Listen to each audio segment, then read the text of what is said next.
As the temps start rising, I feel the familiar urge to refresh my closet, but I don't want to waste money on pieces I'll only wear once or for just one season. Thankfully, Quince changes that. Their clothes are timeless, lightweight, and far more elevated than anything else at this price. It finally feels like my wardrobe matches my standards. The best part is that Quince only works with factories that use safe, ethical, and responsible manufacturing practices and premium fabrics and finishes, so you get to look good while feeling good. I'm pretty excited that I have upgraded my athleisure wardrobe for this summer. I bought a sweatshirt and a pair of wide-leg flow pants that are two of the softest items I own, and I plan to live in them. So join me in giving your summer closet an upgrade with Quince. Go to quince.com/POTC for free shipping on your order and 365-day returns. That's QUINCE.com/POTC to get free shipping and 365-day returns. Quince.com/POTC.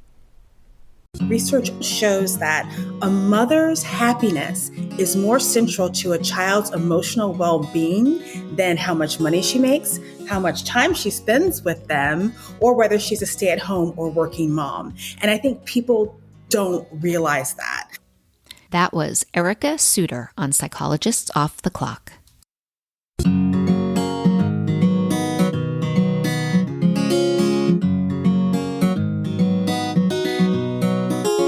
We are three clinical psychologists here to bring you cutting-edge and science-based ideas from psychology to help you flourish in your relationships, work, and health. I'm Dr. Debbie Sorensen, practicing in Mile High, Denver, Colorado, and co-author of ACT Daily Journal. I'm Dr. Yael Schonbrunn, a Boston-based clinical psychologist, assistant professor at Brown University, and author of the upcoming book, Work, Parent, Thrive. And from sunny San Diego, I'm Dr. Jill Stoddard, author of Be Mighty and the Big Book of ACT Metaphors. We hope you take what you learn here to build a rich and meaningful life. Thank you for listening to Psychologists Off the Clock.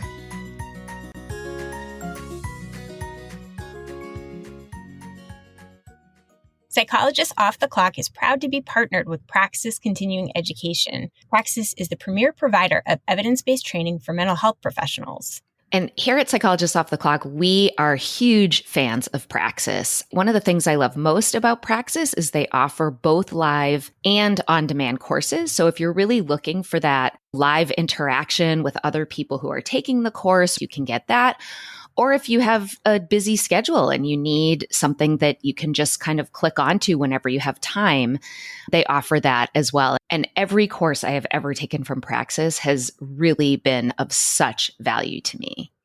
I get questions a lot from clinicians who are looking for ACT training or other types of trainings, and Praxis is my go-to place that I send people no matter what level they are, because they have really good beginner trainings for people who have no experience. And they also have terrific advanced trainings on different topics and just people who want to keep building their skills. You can go to our website and get a coupon for the live trainings by going to our offers page at offtheclockpsych.com/sponsors, and we'll hope to see you there. I'm here with Yael to introduce today's episode with Ericka Sóuter, where we talk about her book, How to Have a Kid and Have a Life. And I really appreciated this conversation with Ericka. You know, parenting, I think, can be so incredibly complicated. You know, there are elements of it that are such a joy, but also elements of it that are really, really challenging. And we talk about so many different things. And one thing it got me thinking about that I really appreciate is when I think back to my mom as a parent and her generation, I think that she really struggled a lot, but didn't feel like she could really talk openly about that. And I think it was sort of Oprah that came along and kind of like made it okay for women to talk about the challenges of parenting, like that it's not all puppies and rainbows and roses, and that it can be really lonely and really vulnerable. And there's so much pressure and judgment, you know, to feel like you're making the right decision, as if there's a right and wrong decision. And then the added pressure of feeling like you can't talk about it at work because there will be negative consequences. We talk in the episode about this hashtag secret parenting. And I know that when I have felt particularly lonely or frustrated, I have so appreciated having other mom friends who I feel like I can be really open and honest and vulnerable with in talking about some of the challenges. It's something that's made it a little bit less lonely for me. And so, Yael, I'm curious what reactions you had to the episode. Well, I thought it was a terrific episode for a number of reasons, including the emphasis that you guys give and sort of the voice that you give to the importance of being happy in your own life and how important that is for our kids, right? Our own happiness matters. And this is something I write a lot about in my working parent book. And Ericka cites a lot of really fascinating research, and I just wanted to give another study that I think is really cool. It's a nationally representative study of mothers of different working statuses. So, for example, parents who exclusively were stay-at-home parents versus parents who worked. And what they looked at was how working status related to the mother's happiness and to the child's happiness and development. And what they found was that working status mattered much less than satisfaction with the status. So if you were happy with your status as a stay-at-home parent, then that was good for your happiness and it was good for your child's happiness and development. If you were happy with working outside of the home, then that was good for your happiness and for your child's development. And so the importance that you guys talk at great length about finding your own happiness and filling your own happiness cup is just so important. Well, I love that so much. And it really makes me wonder, I like to say there are a lot of right ways to do things.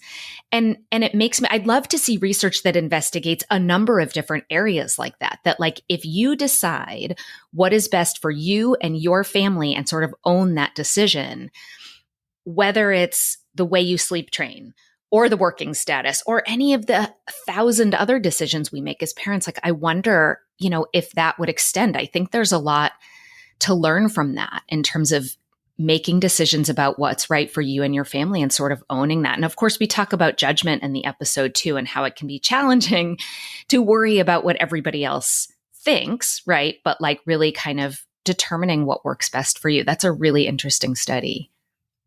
Yeah. And to that end, bringing things out into the open that we feel fearful of judgment about can help us to normalize our own fears that, other people often are going to chime in and say, oh my gosh, me too. Or we're going to sort of get, the feedback that, oh, why were you worried about that? I actually admire you for that.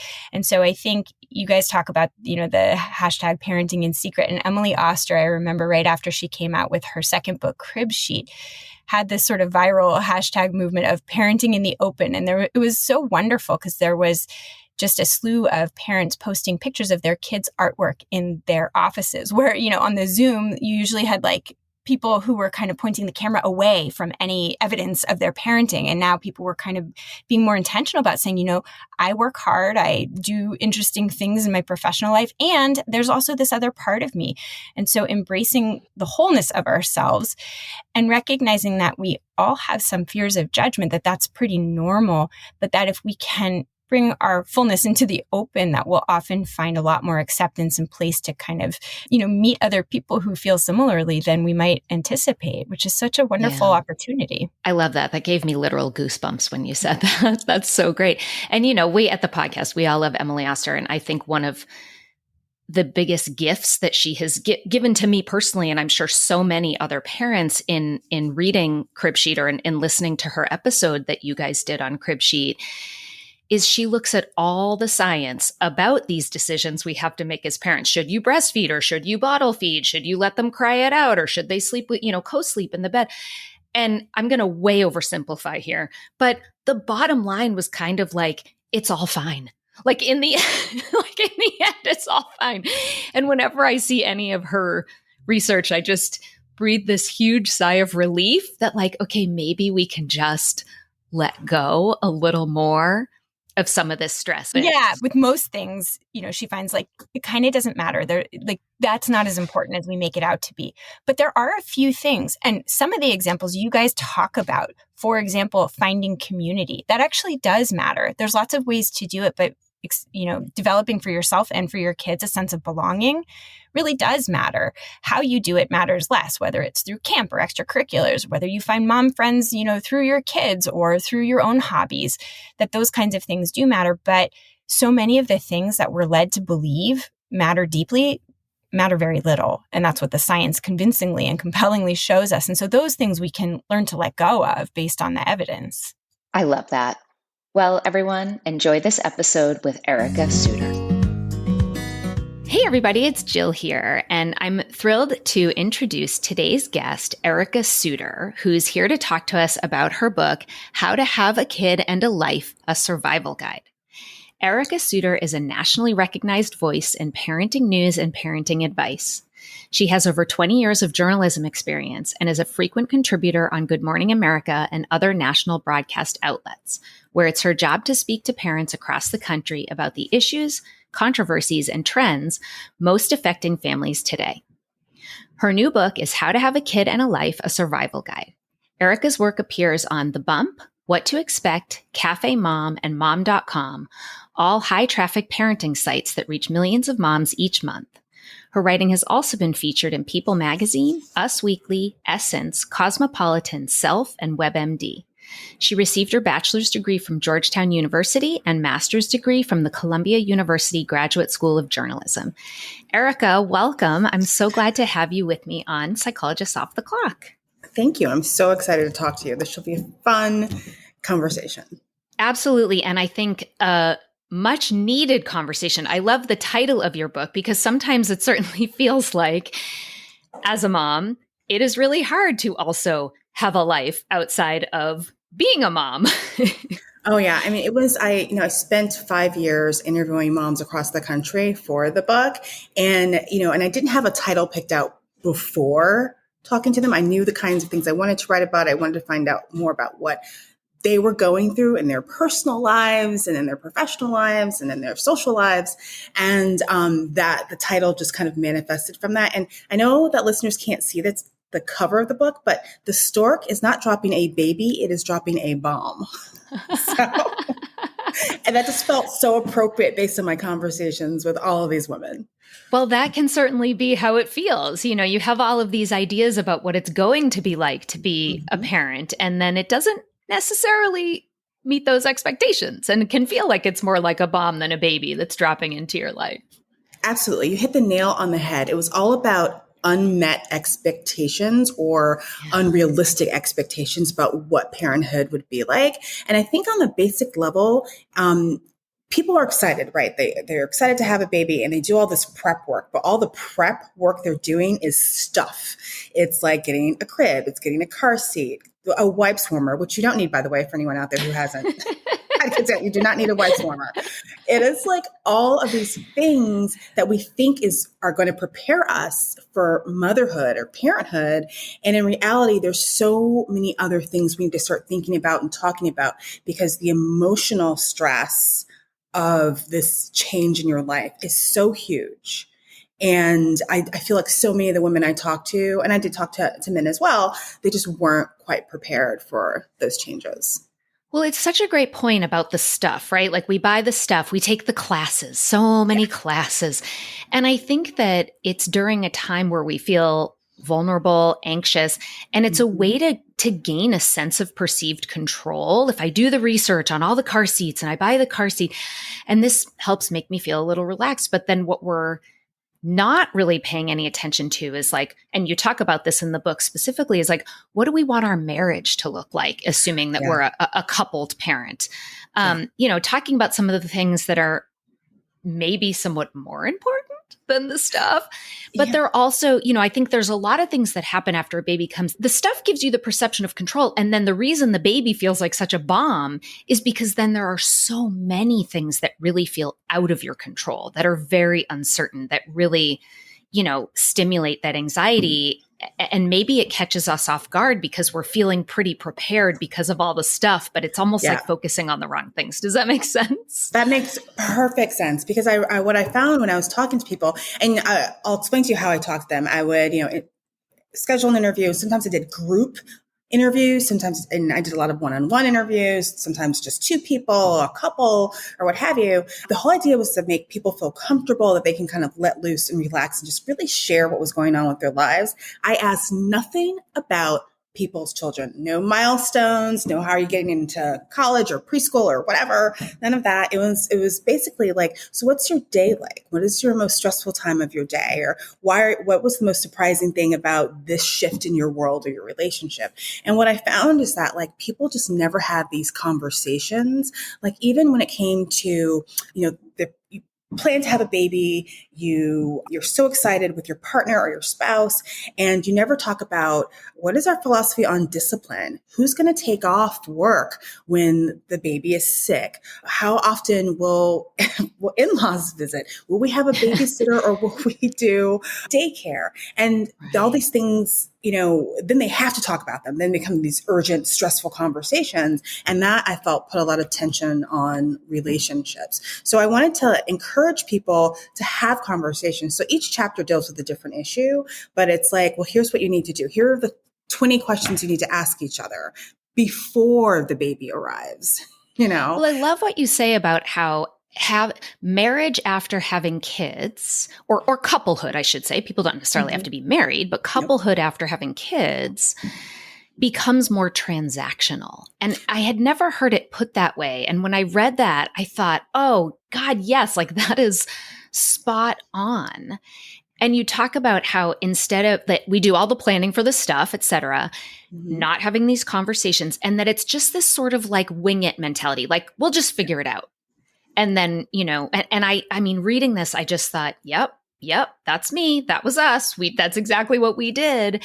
And how many issues could probably be avoided if we were talking about some of these things. And so not just with romantic relationships, but you have a chapter on friendships, mom friends, building community. So I want to actually back up for a second because you often hear this metaphor about how, when you're on an airplane, you put your own oxygen mask on first before you put it on your child, and so metaphorically to mean we can't take care of others unless we first take care of ourselves. Yeah. And you actually cite research, like there's strong data to support that this is true and that our kids show a variety of better outcomes when they have parents who are taking good care of themselves. So I thought, this feels like it's kind of a good jumping off point for a book about how to have a kid and have a life. And you have some suggestions for questions we can ask ourselves to assess whether we're attending to our own needs across some different domains.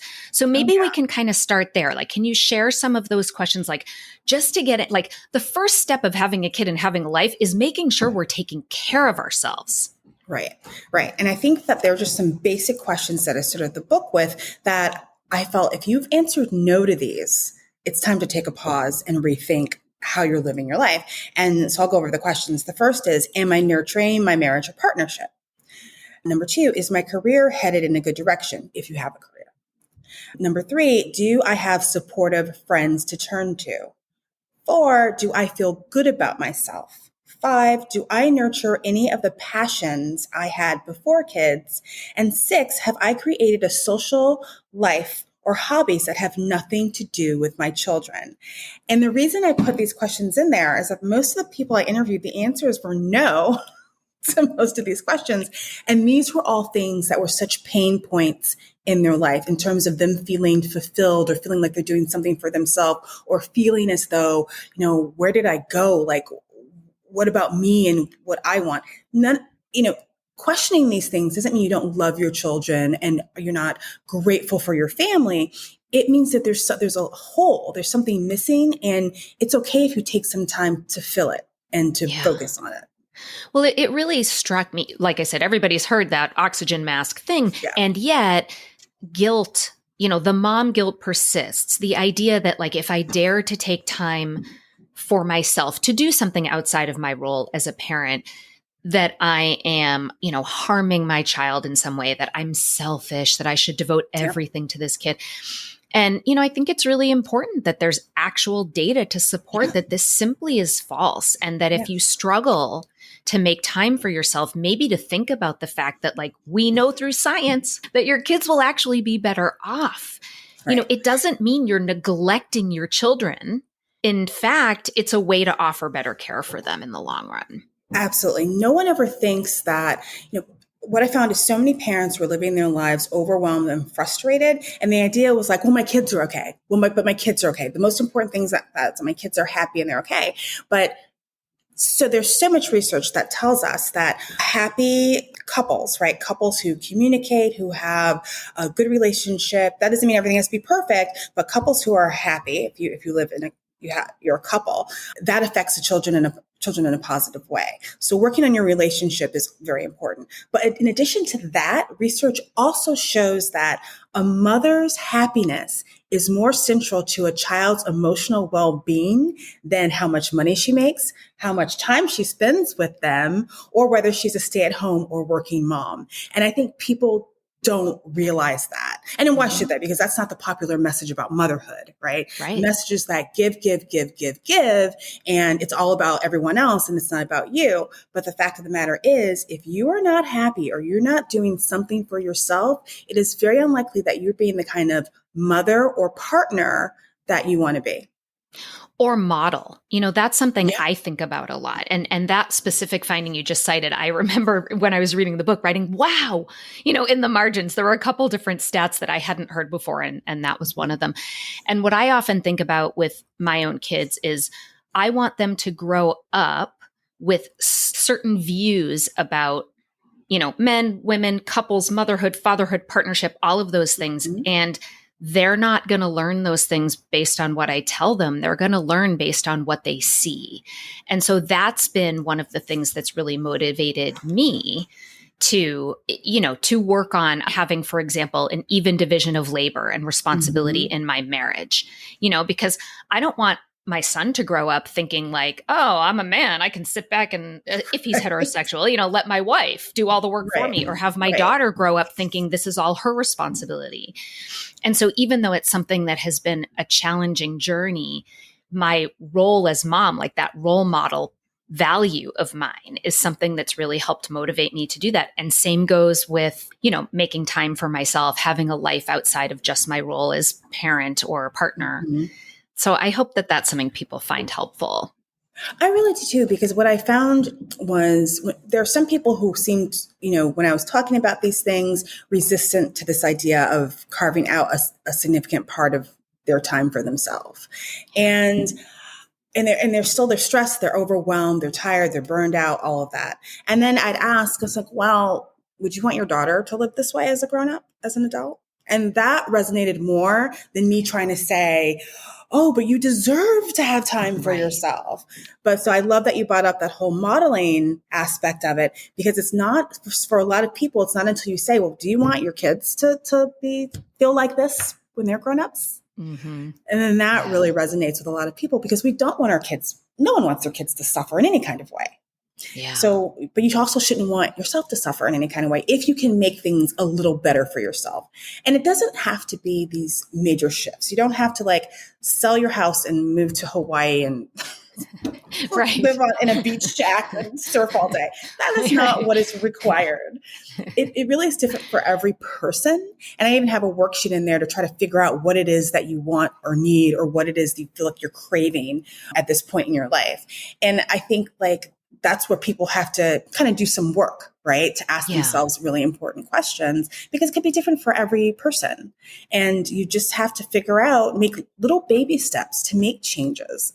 And I just think it's really important for people to, if there's something that they want to do, or something that they feel like they need, or something that's going to make them fulfilled outside of their role as partner or parent, they can do it, but they can do it in baby steps. It doesn't have to be this huge change the next day. It could be working toward a goal. And that might mean just taking 30 minutes a day to do research on a new career or a new activity, or taking class one day a week to help build your skill set, or starting, for some people it's hobbies. I mean, I met a woman who, she didn't realize her passion was kombucha brewing. Oh my God. And for her, that was enough. She does it. She sells it at local bazaars, and it just became something that's really important to her, and it makes her feel good. I love that. I just interviewed Eve Rodsky, who I know she actually endorsed your book. She gave you a blurb. And she's actually our only 3-time guest ever. So I had her on twice to talk about fair play, but also most recently to talk about unicorn space, which this reminds me of, is this, this idea of having space outside being a parent, a partner, or even a professional. And so kombucha brewing seems like such a perfect unicorn space. And I have a girlfriend who took up horseback riding again. She had done it when she was younger, and now, her children are now grown up. So it's been easier for her to carve out that time. And another friend who I talk about in that episode who took up trapeze flying. Wow. And I just find this like so inspirational. These non-parenting spaces that moms have been able to find that are really bringing just like zest back into their existence and then making them better moms in turn. Yeah. When you make time for, it's contrary to everything we think about, right? If you take a little time away from everyone else and focus on yourself, it actually in the end gives them more, because it gives them a happier parent. It gives them a more content parent, a parent who feels they have more balance in their life. That's another thing. I talk a lot about balance, and, it doesn't have to be this equal wedge. Like everything doesn't have to get an equal wedge in your balance wheel. Right. But you have to make time for yourself. So. Right. But even if it's 1 hour a week, that can be enough, especially as a start. Yeah. Yes. And that those wedges may vary depending on stage of life. If you've got, I don't know, like 10-month-old twins that you have to have your eyes on every single second so they don't choke on the marble that got left on the floor. That I know for me, my kids are 8 and 10. And because my husband and I practice fair play, we have an even distribution of labor in the home. And both of those factors have freed up so much time in my life. So it's far easier for me now to, have a life than it was like when the kids were little and we were homeschooling because of the pandemic and I was doing 75% of the household responsibilities, so I think there are also contextual factors that make this harder or easier. There's certainly obstacles. Right. There are. And I did talk, I do try to address that because everyone's situation is different. And I talked to a lot of people who didn't have the luxury of hiring sitters or hiring help. I do think that if you can, you have to leverage everyone around you. So I met these moms that were in California, and they lived in this little neighborhood. And what they did is that they kind of traded daycare with each other, right? So, and it would be like, so let's say Anne wanted to take a yoga class 2 days a week. So then her kids go to Jennifer and Fred for that evening. And then she gets their, they kind of just figured out this system, this matrix that allowed each of these households that are on a budget to have time. So some people use it for date night. Other people used it for, different things that they wanted to do. And yes, that takes some organization. It takes, a little effort to organize it all, but they all felt it was worth it. And they had this plan in place, right? So now they all have days. And so they work around their free day when their kids are at so-and-so's house for like 3 hours. And sometimes we have to get creative in that way. And then other people, when you live in a city and I call them familial deserts, when you have moved someplace where you have no family around and you kind of have to just build your own village. And so I talked to people who, they had lived in a building in like New York City or Chicago, and they had elderly neighbors who were lonely. And so they kind of created their own like extended family with these people who come for holiday dinners, then help watch their kids, or then they'll help them do grocery shopping. It's a form of extending ourselves that we're not always comfortable with. But I feel in this day and age, in order to it just helps. It helps you as a parent who just feels the weight of all this responsibility, but it also helps in terms of loneliness, because there are so many people who are lonely and craving human interaction. Well, humans were never meant to do this alone. And, we've just ended up in this, at least in the United States and Western cultures, this incredibly individualistic society that really encourages, do it on your own and be quote unquote strong and independent. And I think that harms us so much, both in terms of like how impossible it is to do it all on your own. And certainly that loneliness piece as well. I loved your chapters on building community and the importance of friendships, but not just finding like any mom friend, but finding the right mom friends. Yeah. So can you talk a little bit about that? Like what do you mean by kind of the right mom friends or wrong? And then like, what are some ways that we can go about finding those right mom friends, or even like deepening the existing relationships that we have that I think sometimes like go by the wayside when you're crazy busy with trying to raise kids and if you're working outside the home and all the things. Yeah. So one of the things that seemed to be really key to a lot of moms was cultivating a group of mom friends, and having mom friends.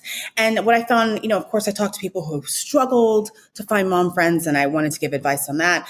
But it was really kind of interesting to talk to the women who had mom friends, but still felt kind of lonely and not really connected. And so I wanted to dive deeper into that. And what it felt like is that, just because, and I write this, like someone had a uterus occupied at the same time as you, that is not a recipe for a BFF.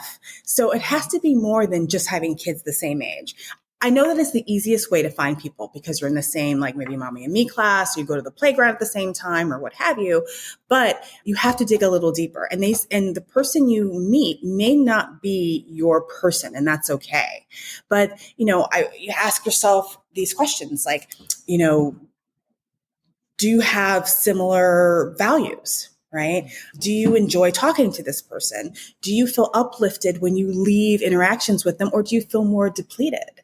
Do you get the impression that they're telling your secrets or talking about you behind your back?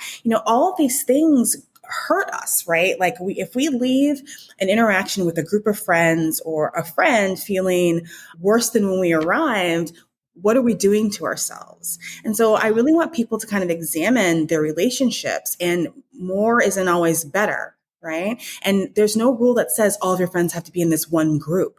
You can have friends that you like doing different things with. Like I have a mom friend who's also a writer, and we love talking about writing and politics. And I have other mom friends that we love to dish about reality TV and hang out and have coffee in the mornings. And, it's not, we have to kind of change this, idea in our heads about what a mom group is and what it does for us. We should be uplifted and feel loved. We should be able to be vulnerable around these people. We should be able to share our ups and downs and not feel judged. Like, you don't want your friends to be the kind of friend group you only talk, share the good things that happen. Right. You want to be able to also say, I got into this argument with my husband last night, or we're not talking, it's blah, blah, blah, or I'm worried about my kid who's doing bad in school. And, they should be people that you share all parts of your life with. And those are the kinds of relationships that sustain us and help us through parenthood, which is so hard. Yeah. So I really wanted to like encourage people to dig a little deeper when it comes to their friendships. Yeah. And there were so many good points you made in here. One is the importance of putting in the time. And I think this comes back to that first comment you made about like so much of this book is about expectations, that like, we go out all enthusiastic, like, okay, I'm going to do it. I'm going to make some mom friends. And then maybe I meet someone and we have coffee one time and then we don't meet again. And, or that like, you don't have that deep, I can tell you every single thing after meeting with you twice. And I don't remember off the top of my head, but you even cite the statistics around, you need to have, it was like 30 hours to have a casual relationship, 60 to have a, good friendship, and 90 hours to have like a deep, close relationship. Those hours aren't exactly right, but it was a fair amount of time that you have to actually put in, and not just put in talking about the weather and the traffic patterns, but being your true, authentic self who's talking about, all, being vulnerable. Like you're only going to connect if you let yourself be vulnerable and seen. And I think that's such an important reminder, because otherwise it can get really discouraging. Like I'm putting myself out there and it's just not working. But maybe that expectation is a little bit off, because you got to really put yourself out there for a fair amount of time before a relationship feels truly connected. You do. And I think, like, you're right. It is 90 hours. There was a researcher out of the University of Kansas who found the formula for a good friendship in terms of time. And he did say you needed to log 90 hours for someone to be a good friend. Now, that sounds daunting. That's like a job, right? In our minds, like 90 hours, that's insane. I mean, that's meeting weekly for 2 years. Yes, right? I mean, that's a lot of hours. It sounded daunting to me. But then when I started thinking about how much time I spend texting certain mom friends, right? Or just like chatting with them, having coffee with them, or volunteering together at our kids' school, or having a dinner with them, it really does add up, right? You are developing good friendships, even in the moments you don't think you are. Right. You know? Even the texts count toward your hours. The texts certainly do count. Absolutely.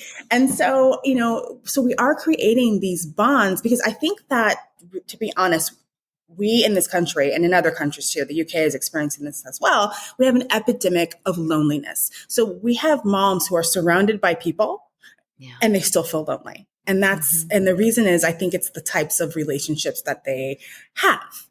And, it's interesting. In the UK, they actually at one point had appointed a minister of loneliness. That's how bad the problem was in the UK. And they found that there was, it was across all groups. So, single people, married people, elderly, young people. And I do think that we have a similar problem here. And one way to, help mend that situation is to deepen your relationships with people. And it may not be that person you thought you were going to be buddies with. I really encourage people to talk to that quirky person that they may not have, on the surface look like they have much in common with. That person could end up being, as my kid says, your ride or die. Yeah, totally. Like your neighbor. You talk about a neighbor of yours in the book that is somebody that you wouldn't have really expected to have a close friendship with, that became kind of like a ride or die for you. Yeah. So, even in my own personal experience, which I share a lot of in the book as well, I moved into this building. I had a new baby. None of my friends were moms. This woman lived down the hall. She couldn't have been more different. I would have never spoken to her had I not been home on maternity leave. And she had a 2-year-old.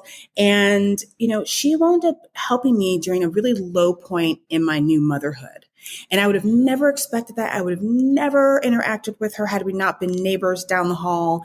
And she became a really important part of my new motherhood circle. So we started hanging out, and she was a really, kind of like a crazy character. Lots of people did not like her in our building. It was so bad where our super wouldn't even take her holiday tip. At the end of the year, he just couldn't stand her personality. But I remember I was at home and I had been laid off on maternity leave, and my husband was traveling, and I had put so much in my career. My career was the most important thing in the world to me before I had kids. And it was actually my biggest fear of having kids, that it would somehow affect my career. And then it actually happened, the self-fulfilling prophecy. And she knocked at the door, because she was always like, she knocked at the door, and she's like, she called me, and she was like, hey, what's going on? And I was like, I can't talk right now. I can't talk. We'll connect in a day or so. And I hung up, and then literally 15 minutes later, there was a knock at the door. I opened it. It was her. She had a chai tea latte for me in her hand. And she was like, here, take this, sit down. She put my baby to sleep. She cleaned the bottles on, and sterilized them, cleaned up my kitchen, and then sat down. She's like, do you want to talk?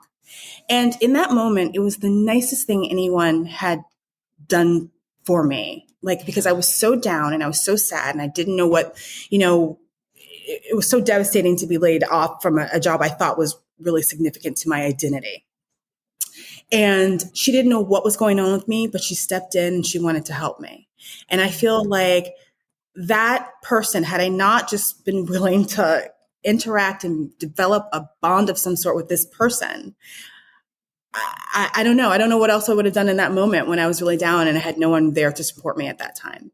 So it would have been a real missed opportunity. Yes. Yeah. So I say, be open. And again, test it out. If it's not for you, if this person's not for you, fine. But give people a chance is, I guess, the point of that story. Yeah, and to be open-minded for sure. Well, and kind of the flip side of this was another thing you said that I thought was fascinating, which was about toxic friendships. And you give some examples of questions to ask yourself, which you actually talked some about this. Are they talking about other people behind their back when they're with you? There's a number of questions to sort of assess whether this might be a toxic friendship. But the thing that I found really fascinating is you said, don't necessarily break up with those people, because part of what might be causing our loneliness is having to keep starting over. Yeah. And that really was, I'm actually getting goosebumps right now just thinking about it. Like that was really kind of an aha moment to me. And I think you make the point that you get different things from different people, and you want to deepen the right relationships where you can be vulnerable and have intimacy and get those needs met. But there can be other kinds of relationships. So do you have any thoughts, or do you want to share with listeners? I was going to say readers. Do you want to share with listeners, how to identify these relationships, how to decide whether to break up or not, and what you might do differently if you decide to keep this person around? Right. So yes, I do have the section on toxic mom friends. And I think most of us have been there at some point when we're like, this friendship doesn't feel good. I took a picture of one of the pages of your book and sent it to two friends and was like, this immediately made me think of this mutual friend we had that we had all had an experience with as a very toxic mom friend. And they were like, spot on. Yeah. I mean, there are I think the questions were, are you starting to feel excluded on purpose? Does he or she say hurtful things?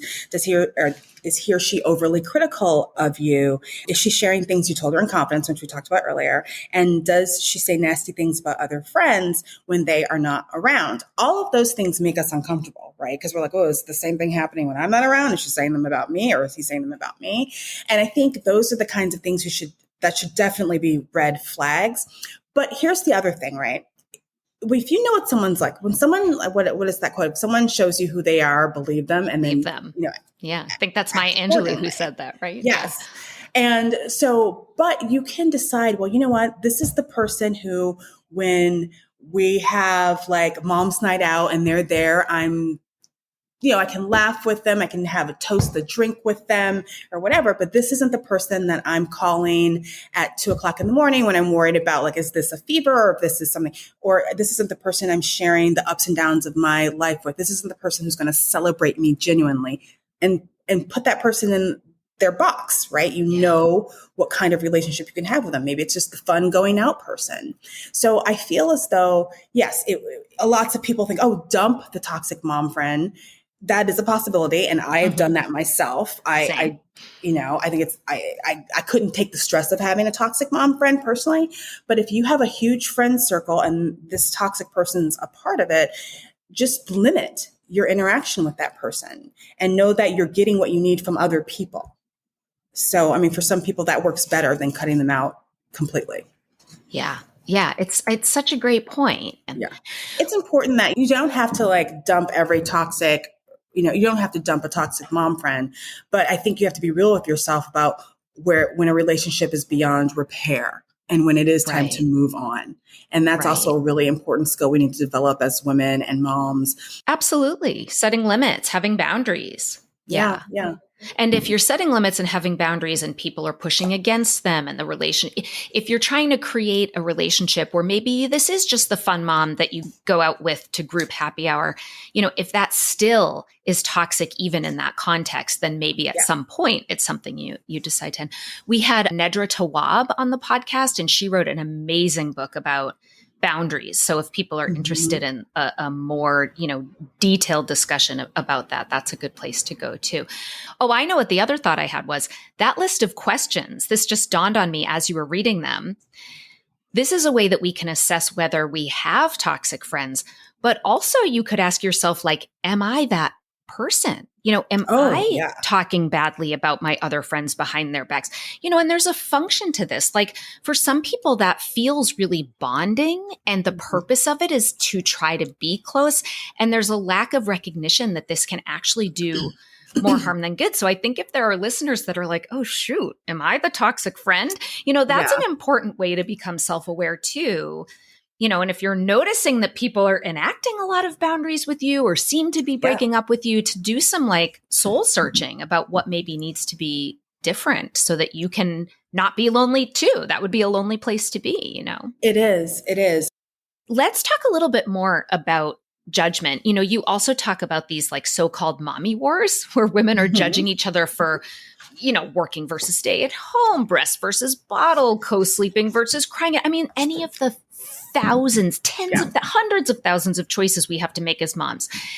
And, that we're doing this judging when women are probably feeling like the most vulnerable or insecure. And you have a really interesting take on this and on this concept of judgment, which isn't necessarily just judgment is bad, don't judge. So I'm wondering if you can tell our listeners a little bit about your take on judgment. Yeah, well, definitely mommy judgment was one of the biggest issues that women talked about when I interviewed them. And so at first I was like, well, how can we eradicate judgment? Like, what is the solution to this? And what I realized, there is no solution. I swear, I talked to every researcher in the whole area of these kinds of issues, and there is no solution because there's something about being judgmental that's innate, but it also doesn't have to be wicked. Right? Because when you make a judgment about someone, it just means that they have made a different decision, or they've made a decision that doesn't align with your values or what you want for your family. And that's okay. So if we just start accepting the idea that we are going to judge and we are also going to be judged. But if we have to ask ourselves when we do judge, where does it come from? Does it come from a nasty place? Are we wishing bad on someone? Are we trying to put someone down? That's when you stop yourself and be like, okay, do I need to do that? And usually when people do something like that, it says more about what they're going through than what the other person's going through. Yeah. So I just feel like if we just accept that judgment is going to happen, it would just be easier to deal with, right? And then also understand if someone is being nasty or unkind and, judgmental in that way, that has more to do with their own insecurities. Totally. And I think that's exactly right. That if I'm, being really judgmental, it's more about my discomfort, that if you're choosing something different from me, then maybe I'm choosing the wrong thing. And that is all coming from a place of, I really want to be a great mom. I really want to make the quote unquote right decisions. And it's hard to recognize, like, there's a lot of right ways to do things, and you have to choose whatever works for you and your family. And what works for your family may be different than what works for someone else. And you're allowed to have opinions, and you're allowed to choose based on whatever information you have. And then, to each his own, or to each her own, or to each their own. That's right. Just accept that person's going to do things their way, and I'm going to do it my way. And what they do has nothing to do with me. Yeah. And I know that's hard for some people, but that is just, otherwise you're going to go insane comparing yourself to other people. And, it's not worth your time. And it really, like, it is like drinking poison and expecting someone else to die. That it's like, if I'm just going to sit here in judgment and think all these nasty thoughts about somebody else, like, that's not really affecting them in any way. It's not going to change their behavior. It's not going to change anything. It's just going to make me feel terrible. So, right? Like, there's just really the function might be to try to make me feel better about my own decision. And that might feel better in the short term, but like, really it's harming me in the long term. It is, because it's just this negativity that eats away at you. When you become so preoccupied with someone else's choice, it's like that can't be healthy. And that's not a good feeling, right? When you're like so annoyed or angry at someone's choice, and how is that affecting you and your day and your mood? Think about that. Is that really worth it? Right. Let's talk a little bit about work, women who work outside of the home, moms who work outside of the home, which of course, like, this can be one of the obstacles to having a kid and having a life. Yeah. And you cite some, pretty disturbing statistics, like the gender pay gap, for example, is even larger for women with children versus women without children. Right. And you talk about this hashtag that I actually hadn't heard before, which is hashtag secret parenting. So can you talk a little bit about this and then like what your suggestions are for what we do about it. Well, there's definitely a motherhood penalty. I'm not going to say there's a fatherhood penalty because that actually has shown not to be true. The opposite is true, right? Like they actually are more likely to get raises and promotions once they become fathers, and women, it's the opposite. Yeah. It's the direct opposite. Yeah. And, when I talk to a lot of women who worked in a variety of, areas, like from law to a sales clerk to production to advertise, whatever it was, a lot of them felt that when they came back to work, they weren't seen as dependable or as capable or as dedicated. And the research bears that out. Research shows that hiring managers and employers don't think of mothers as being as, reliable or as being as dedicated. Mm-hmm. And I think a lot of us don't expect that because so many people have built up careers before they had children, and it's kind of devastating to take this hit, right? And it can happen in subtle ways. It can happen in very overt ways, but can also happen in very subtle ways by not getting certain accounts or not getting certain promotions or not being allowed opportunities of child-free people. And so I felt that this is something you should be aware of. Like, we don't talk about this. No one's going to tell you when you're at your baby shower that, oh, by the way, your career is going to take a big hit. Be careful. So I wanted to write about this, and so that people can be aware, and hopefully it won't happen to you, and hopefully suffer significant changes in your career because you have a family, but you might. And so I just felt that was really important to be aware of. Yeah. And I think with many of the topics that you talk about in the book, the answer often comes down to communication. And, I remember when I interviewed David Smith and Brad Johnson, who wrote a book called Good Guys, that's about how men can be allies for women, and specifically in the workplace. And they talked about a story where a woman was passed over for a promotion, and the supervisor, the manager, said, oh, well, this, promotion requires travel. And I just assumed, since you had kids or had a baby, that you wouldn't want to travel. And I think that so much of this bias is implicit. There may even be good intentions behind it, like, oh, I just wanted to protect your time because I know this is important to you. But there are these assumptions, and, that part of what we can do is to try to communicate more openly about, goals and the role of children. But going back to this hashtag secret parenting, this was born out of a place of like, don't tell anybody at work that you have a kid. Yes. Right? Yes. Because you're going to be screwed. Yeah. I talked to, it's not funny. It's sad, but also sad, you can't believe it. Executives, like, people feeling like if they know how young my kids are, then I may not be promoted, or I may not get certain accounts. Or when women were interviewing for jobs, they hid the fact that they had kids. And then later, it would be like months later, they're mentioning something in passing, and their boss like, you have kids? So a lot of women feel the need to do this secret parenting so that they're not penalized in the workplace. And then we have situations where parents are, people may know that you're a parent, but, you always get kind of this side eye when you have to leave because your kid's sick or you have a little league game or something like that, where they try to schedule their day and make it seem like they're leaving, but not for their kids or their family. Mm-hmm. And to kind of secretly sneak away, maybe they're scheduling like a work lunch with a client or something like that, but they're really going to see their kid in their school performance. And it's just really kind of sad that you have to hide this part of your life, because in actuality, parents, women, mothers they're better in terms of organizational skills. They're better in budgeting. They're better in getting things done early. I mean, there's just so many skills that you have as a parent because you have all of these other responsibilities that, these skills make you a very, very good employee. But for some reason, we're just not seen that way.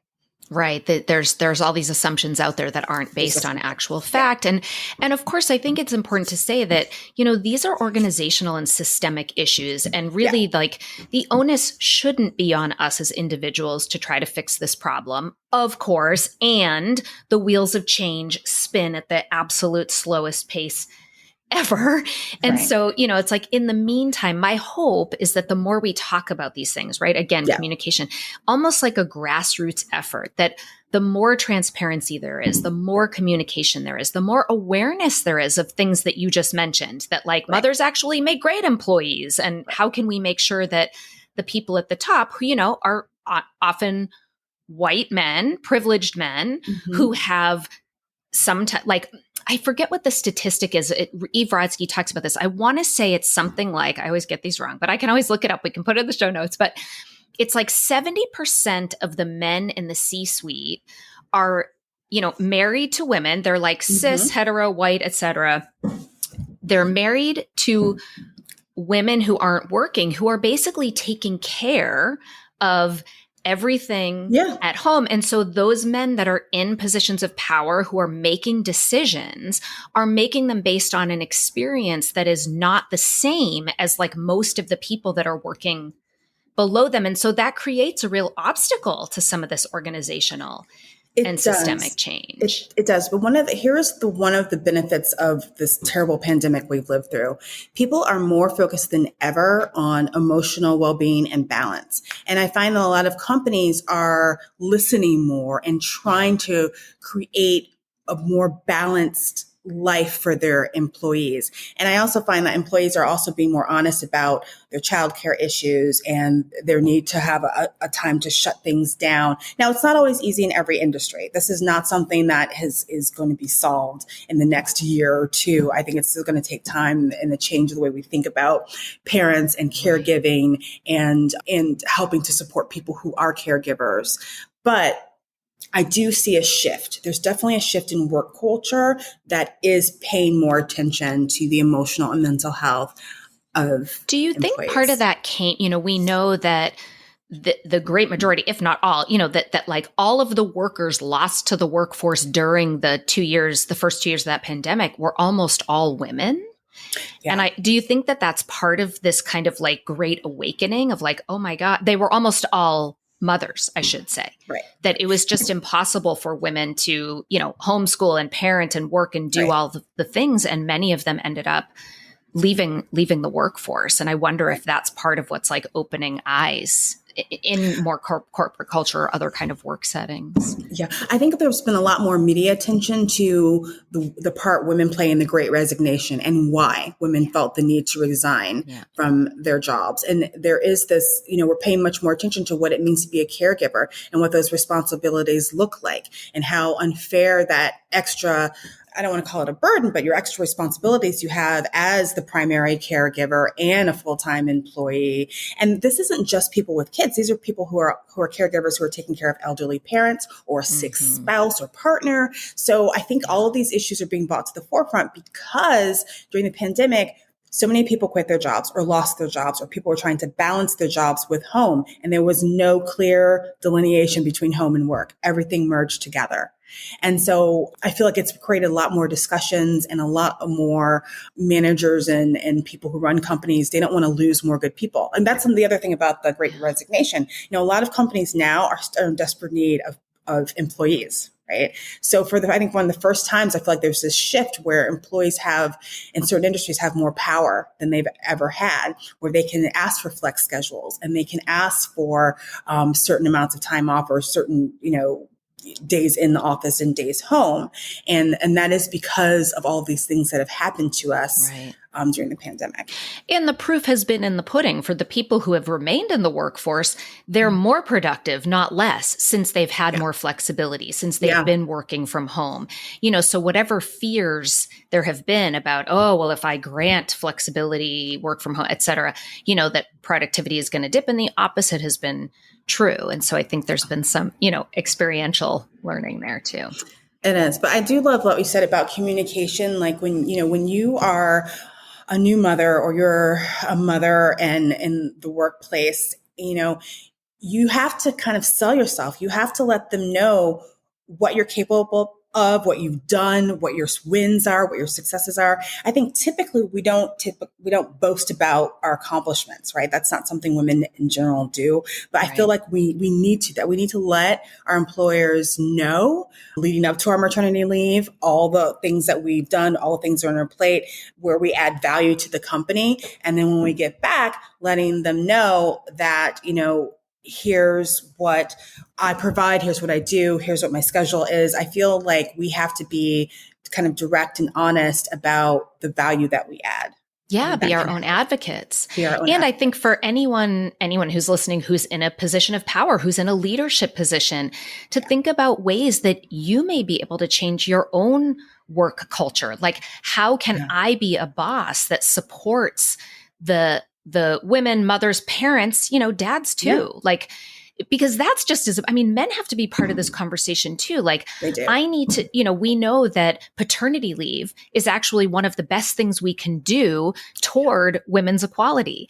I keep referring to Eve Rodsky's Fair Play, an even distribution of labor at home is one of the best things we can do for women to rise up in their careers, right? So there are so many ways that and these things benefit men and women equally, actually. And I think when we're the ones in positions of power, to make sure that we're aware of the culture and that we're making sure that parents feel like they are valued and not discriminated against, not just feel that way, but that they see that that's the case, And I love what Eve is doing, because she is creating a framework for us to start that process, right? When someone sees how hard it is to be a caregiver, they have a different level of respect for being a caregiver. So for men who are in a relationship where fair play is coming into play, when you start to share that load, you have a newfound respect for how hard it is to keep all the appointments on tap, making sure there's toilet paper in the bathroom and milk in the fridge and the doctor's appointments kept, and the school activities all scheduled, and, all of that stuff, that's a lot of work. And it takes a lot of mental space. And I love how Eve kind of breaks it down and gives us a framework for how to start lightening the load for that primary caregiver. Yes, and that it's the conception and the planning and not just the execution. And I will say, people have heard me talk about this ad nauseum, but it works. It really, like, my husband and I were on the verge of divorce. And we keep talking about the importance of communication, et cetera, and having these conversations. And for us, and I know many friends who have been in the same boat, that sometimes communication doesn't get, I literally made a spreadsheet to show all the things I was doing versus him versus shared, thinking, of course, this is going to do the trick. Nope, he didn't see it. We do 50-50. And so the communication just hit a dead end. And it wasn't until we had a system in place to divvy up these things, conception and planning and execution, that everything changed, and our relationship is so much better. And like I said, I am freed up to be a mom and have a life, because I have a partner who is doing as much as I am. So now I can actually engage in some of the things that I want to do outside of my role as parent and partner.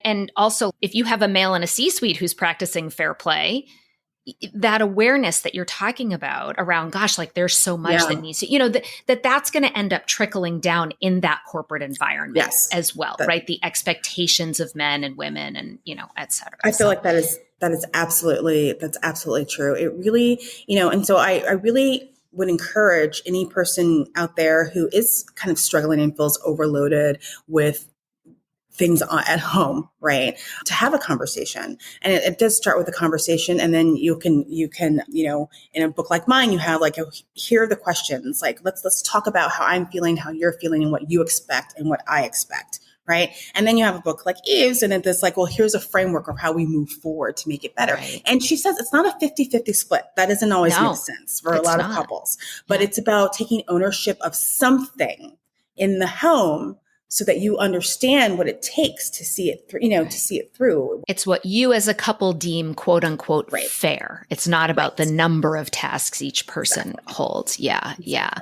Well, we're coming to the end of our time. So let me wrap up by asking you a juicy question about sex. So, many of us are familiar with the changes that often happen, in a couple's sex life post babies. And there are myriad reasons, right? Like changes to our body, lack of privacy, feeling exhausted, feeling like touched out. And, research certainly shows that the frequency of sex is reduced during pregnancy and while people have small children, but tends to rebound later on. So is this something you think we need to just kind of like accept as inevitable, but temporary, like not stress out about, have patience, give ourselves grace? Or is there something more proactive you suggest, either to increase sex during those young kid years or something to do to like ensure that it does in fact rebound down the road? I really think it's important to, during those years when your kids are really little and you're stressed and you're overloaded, both of you, by the way, both parents, I think it's important to keep up intimacy, even if you don't always have the energy for sex. And by intimacy, I mean touching or asking someone how their day is, or hugging or spooning, watching a movie together. There are so many ways we lose even those little bits of intimacy, which drives us further apart. Right. Yeah. Even just making eye contact. I went out to dinner with my husband one night and we, we're sitting across from the table from each other. And I thought, oh my God, I can't remember the last time I looked in his eyes. And we had been home together all the time, Yeah. So it does. Sometimes it takes a little bit of effort, but just to remind you why you love that person in the first place, right? If you can't do things kid-free, like kid-free moments, even if it's taking a walk or, like I said, watching a movie when the kids go to sleep, or having friends over and just cooking a home-cooked meal, and just things that remind you of how fun it is to be a couple. And it doesn't always have to be sex. Obviously, sex would be great, but not everyone feels like it and they're tired. And like you said, touched out, that is very, very real. Yeah. But if you keep that emotional connection, I think that it's an easier way to find your way back to sex. That's great. Well, that is a great place to end. Erika, thank you so much. This has been such an interesting and useful conversation. Where can people find you if they want to learn more about you, if they want to find your book? Again, the book is How to Have a Kid and a Life, a Survival Guide. Yes. Well, you can find the book everywhere books are sold: Barnes & Noble, Amazon, independent booksellers. I encourage you to go to independent booksellers and request it. And you can follow me on Instagram at Ericka Sóuter, where I kind of keep posting about my research and any articles I've written or TV appearances. I'm often on Good Morning America as a parenting expert. And you can also follow me on my website, which is just my name, erickasouter.com, which has a lot of my work on there. So thank you so much. I had a great time talking to you, and I'm glad you enjoyed the book. Thanks so much for being here. If you're a Psychologist Off the Clock listener and you love gaining wisdom on living well from good books, join our new Psychologist Off the Clock book club. We're going to be meeting the second Thursday of each month at noon Eastern Standard Time in the U.S. Book club members will be invited to attend monthly book meetings with our team, join our private Facebook group, you'll get a monthly newsletter, and you'll get to vote on upcoming books that we'll discuss. To join, all you need to do is become a Psychologist Off the Clock book club Patreon supporter. Go to Patreon and search for Psychologist Off the Clock, or you can link to it through our offers and events page at offtheclockpsych.com. We hope you join us.